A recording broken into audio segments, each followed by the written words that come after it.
Producer అవుతున్నందుకు చాలా ఆనందంగా ఉంది. ఎందుకంటే చాలా sincere working hard working person Venkat.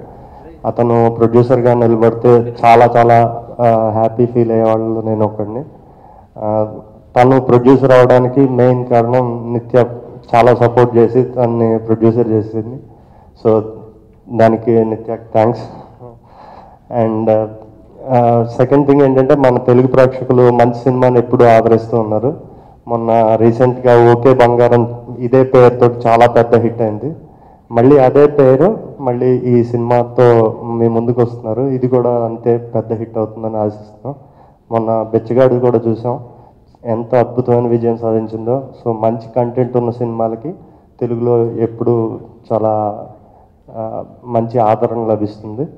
So ఈ సినిమాని కూడా అందరూ ఇలాగే ఆదరించి వెంకట్కి చాలా డబ్బులు రావాలని నేను మనస్ఫూర్తిగా కోరుకుంటున్నాను. అందరికీ ధన్యవాదాలు అండి. యాజ్ ఎ మేనేజర్గా స్టార్ట్ చేసి వాళ్ళు ప్రొడ్యూస్ దాకా రావడానికి నాతో ఇంతవరకు ఇలా రావడానికి కారణం నిత్య గారు ప్లస్ మా హీరోలు. మొదటి ప్రయత్నం మంచిగా అవుతుందని ఆశిస్తున్నాను. Thank you. This is my second visit to Hyderabad. Last time for OK Bangaram, I had come for the promotions. Everyone is very warm, very welcoming. I didn't feel like I came from another industry.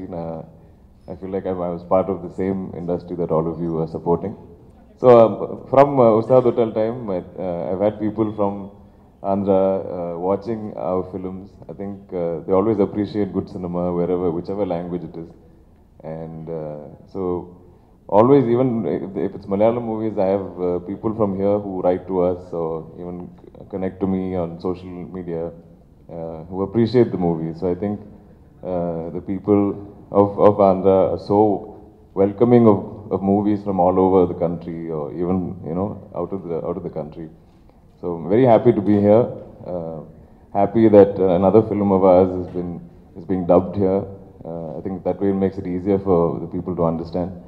I think Nitya and me have had some really memorable films together, which have, I think, been very defining moments in both our careers.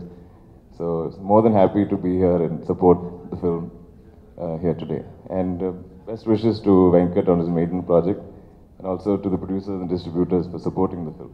The third film, my first film, Ustad Hotel, అది తెలుగులో కూడా వస్తుంది జతగా అని.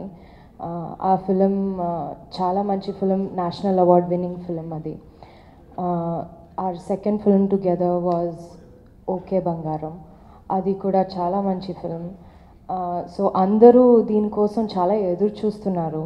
100 Days of Love, just to see దుల్కర్ని నన్ను మళ్ళీ స్క్రీన్లో చూడడానికి అందరూ వెయిట్ చేస్తున్నారు. So I was saying that everybody is waiting to see you and me on screen together again. So we should do more films together. And love stories. Dulquer has a problem doing too many love stories. But ఈ film ఎలా అంటే మేము okay బంగారం and 100 Days of Love రెండు films ఒకే టైంలో చేసాము. Like same టైంలో just after this అక్కడ వెళ్ళాము, అలా చేసాము. రెండు చాలా స్పెషల్ డిఫరెంట్గా ఉన్న ఫిలిమ్స్. ఎందుకంటే ఓకే బంగారం కొంచెం ఇంటెన్స్గా ఉన్నది. ఇద్దరు ఒక రిలేషన్షిప్లో ఉన్నారు, దాంట్లో ఎలా ఉన్నారని. 100 Days of Love is more comedy and చాలా లైట్ హార్టెడ్గా ఉన్న ఒక ఫిలిం అది. సో లైక్ హీ సెడ్, దీంట్లో we have these very interesting characters, Savitri's character and అందరూ గుమ్మడి అని ఒక క్యారెక్టర్ ఉంది. సో మొత్తం ఫిలిం మొత్తం ఒక డిఫరెంట్, ఒక హాలీవుడ్ స్టైల్లో ఉంటుంది. ఒక చాలా ఓల్డ్ హాలీవుడ్ మ్యూజిక్ ఉంటుంది దీంట్లో. అండ్ ఇలాంటి ఒక పాత యాక్టర్స్ నేమ్స్ ఉంటాయి, అక్కడ రెఫరెన్సెస్ ఉంటాయి. అలా ఒక చాలా క్వర్కీగా డిఫరెంట్గా ఉన్న ఒక ఫిలిం ఇది. సో హోప్ఫుల్లీ అందరికీ అది you can see me and Dulquer again together and you will enjoy the film. చాలా లైట్ హార్టెడ్గా ఉన్న ఫిలిం. అండ్ ఎనీథింగ్ మోర్ మీకు క్వశ్చన్స్ ఏదైనా ఉంటే మీరు అడగచ్చు. యా, ఆల్సో నేను దీంట్లో ఒక పాట పాడాను, హృదయం కన్నులతో అనేది. విజయ్ ప్రకాష్ గారు, నేను పాడాను. విజయ్ ప్రకాష్ గారు నా ఫేవరెట్ సింగర్ అనమాట. సో ఈ సాంగ్కి ఆయనే పాడాలి అని నేను రిక్వెస్ట్ చేశాను, ఆయన అబ్లైజ్ చేశారు. సో ఆ సాంగ్ది ఒక మేకింగ్ వీడియో కూడా ఫేస్బుక్లో ఉంది, మీరు చూడొచ్చు. Also thank you to Abhishek pictures for supporting this film, for believing in us and for helping us to release this in a bigger way than we would have ourselves been able to do.